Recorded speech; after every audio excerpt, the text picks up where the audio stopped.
இயேசு கிறிஸ்துவின் நாமத்தினால் உங்களை வாழ்த்துகிறேன். அன்பானவர்களே, நம்முடைய தேவனுக்கு ஒரு பெயர் உண்டு, அது இம்மானுவேல். இம்மானுவேல் என்றால் தேவன் நம்மோடு இருக்கிறார். ஆம், நம் தேவன் மனிதனோடு வாசம் பண்ணுகிற தேவன், அல்லது இப்படி சொல்லலாம், நம் தேவன் மனிதனோடு இருக்க விரும்புகிற தேவன். கிறிஸ்துவுக்குள் பிரியமானவர்களே, வேதத்தில் அநேக வாக்குத்தத்தங்கள் உண்டு. உதாரணமாக, நான் உன்னை ஆசீர்வதிப்பேன், நான் உன்னை பெருக பண்ணுவேன், நான் உனக்காய் யுத்தம் பண்ணுவேன் என்று அநேக வாக்குத்தத்தங்கள் இருந்தாலும் வேதத்தில் அதிகமாய் சொல்லப்பட்ட வாக்குத்தத்தம் நான் உன்னோடு கூட இருப்பேன் என்பதாகும். ஆம், தாவீது, யோசேப்பு, மோசே, யோசுவா, யாக்கோபு, கிதியோன் இன்னும் அநேக பரிசுத்தவான்களை நாம் பார்க்கும்போது கர்த்தர் அவர்களோடே இருந்தார். கர்த்தர் அவர்களோடே இருந்ததினால் அவர்கள் எல்லாவற்றிலும் ஜெயித்தார்கள்.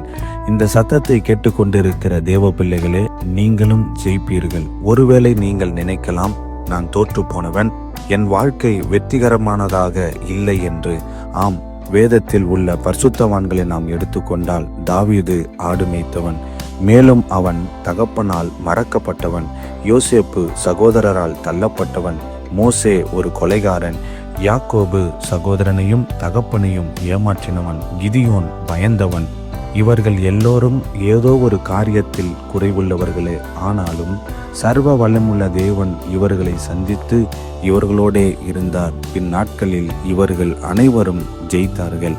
ஆகவே இம்மானுவேல் என்கிற தேவன் நம்மோடு கூட இருக்கிறார். நாமும் நிச்சயமாய் ஜெயிப்போம். ஆமேன்.